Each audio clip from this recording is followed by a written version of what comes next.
Hi, I'm Rachel New.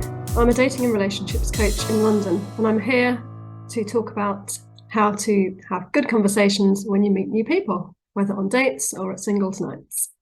So I'm here with Richard Baffoe. Richard, would you like to introduce yourself? So hi, I'm Richard Baffoe of The Single Boss. I run dating events in London, usually once a month.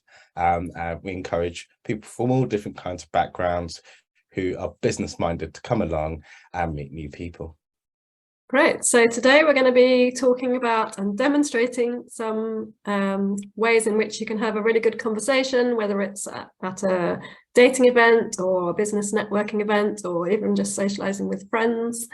So what are some of the ingredients of a good conversation? What do you think, Richard? So the first thing is to keep conversation as open-ended as possible.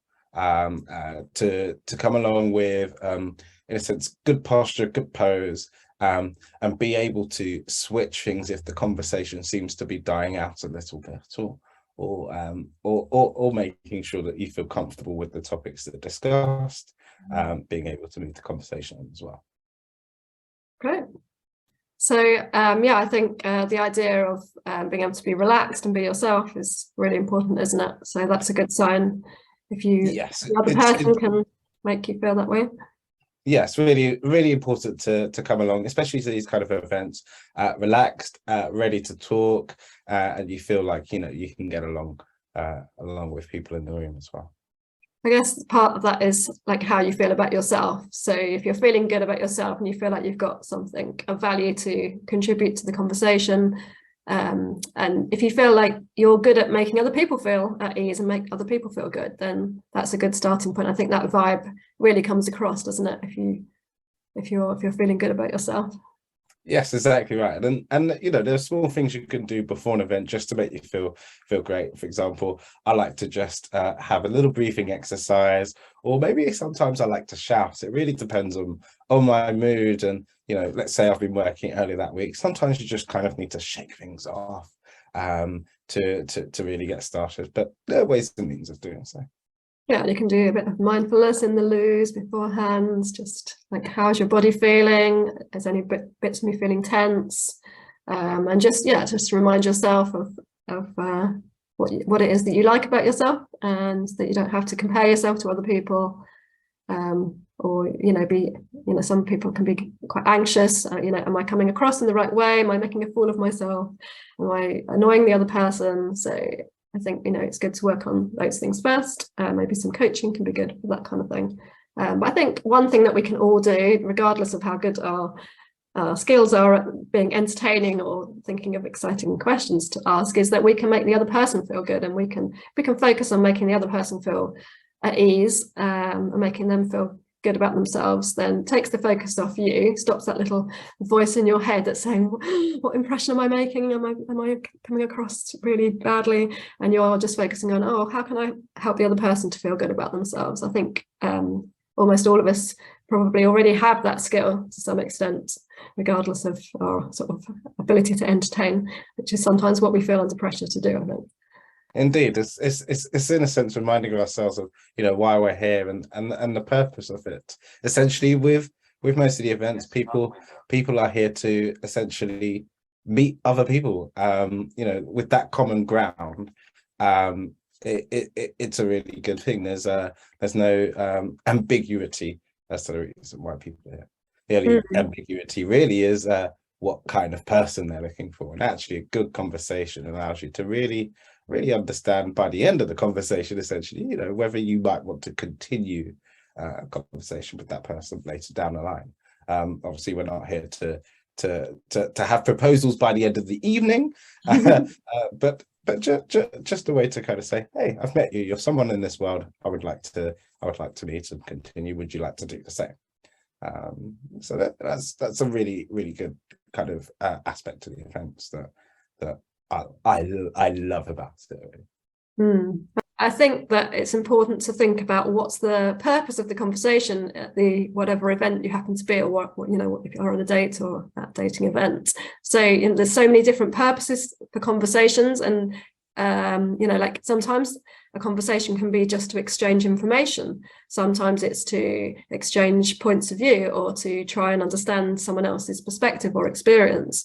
And sometimes we can get a bit confused. So on a date, maybe somebody's trying to find out more about you and to see whether you're compatible in some way. And if the other person is focusing on, I want to show off about my knowledge about, you know, technology or business or something else, then there's like mixed purposes there, and the conversation isn't going to go well. So you have to be sensitive, I think, to what are the purposes of both people in the conversation. And if you're there to form connections with people, then, you know, try to get away from that need to say everything you know about a particular topic or to try and justify your point of view. Sometimes we can just be waiting for the other person to finish talking so we can say what we want to say. But, you know, none of those should really feature in this kind of conversation. I think, you know, I think a lot of it is about showing some good relationship skills, showing some good conversation skills to the other person and trying to work out how good their conversation skills are. You know, you don't have to have lots of interests in common to be compatible with somebody. Really, you know, relationship success is predicted by how good your relationship skills are. So the ability to make the other person feel safe in the conversation, so you're not judging them or criticizing them or trying to give them advice. That's another purpose of conversation, isn't it, that people often get confused about, thinking that the other person wants advice when they probably just want a bit of support and a bit of understanding. And then just being able to, another key relationship skill that's relevant, I think, is the ability to accept influence from somebody else. So if you're able to say, oh, that's a really good point. Oh yeah, I hadn't really thought about that. I'll have to look into that further, rather than feeling like you've got to justify your point of view and become defensive. You know, you don't need to do that. To acknowledge that someone else's point is good I think is a really good skill. So yeah, definitely. And there's one addition to that, actually, and I see that in many conversations where someone is talking about something the other person just doesn't know, and sometimes in that instance it's very good to say, oh, I don't know much about such and such topic, can you tell me more? So it means that you do give that other person a chance to, in a sense, take the lead in what they're talking about, but then also give them prompts to be able to understand that it may be something, you know, that you may want to know on a basic level, not all of the detail that goes into whatever it is, for example, they do in finance and their day-to-day actions on a particular topic. So I think it's good to prepare an answer to, if somebody is going to ask you, what do you do for a job? It's good to prepare in advance. You know, how would you give like a short answer and a slightly longer answer to those questions, so that you're, you know, like a good teacher would, would not say everything there is, like you say, about the topic. They would be able to summarize it in non-technical language in a way that the other person will find engaging and maybe be able to relate to other areas of their life. But I guess the other extreme is where you've got someone who already knows about the topic and the other person insists on trying to teach them about it, although they already know about it. So, you know, it's good to try and gauge the other person's level of knowledge before you start talking, so you aren't doing the mansplaining thing, or whatever the female equivalent of that would be, or gender-free equivalent. So I guess it's all about sensitivity. Try not to focus on yourself and trying to focus on what's going on in the conversation, what are the dynamics that are going on. I mean, how long would you say at your events, how long do people normally talk to each other how long would they talk to each other for before moving on to another person? What's a kind of polite? Well, it really does depend. I'd say about the average would probably be about 12 to 15 minutes, which is actually still quite a long time. It's quite long, and it really, well, I say one, it depends, but two, what we found is, because there's a limited number of people, it's not completely packed. The conversations start flowing quite quickly from the moment there's at least two or three people. It's kind of, hi, how are you? I'm here for the same reason, essentially. I'd say there are usually 5 things that people kind of tend to ask in whether it's in a convoluted way or less convoluted, more convoluted or less convoluted way, which is, what's your name, essentially? What do you do? Are you from around here? Are you available? It might be, are you single, or what's your situation? and where do you go essentially? What kind of places do you go to hang out? What's your kind of thing? And how do you spend your free time, kind of thing? Pardon?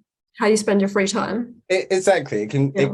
It may not go as far as how do you spend all of your free time essentially, but a sense of this is kind of the cultures, the communities, the places I go to that make me essentially. So that's the end of part 1 on how to have good conversations when you meet new people. Please join us for part 2 when we'll be demonstrating some of the key elements in good conversations.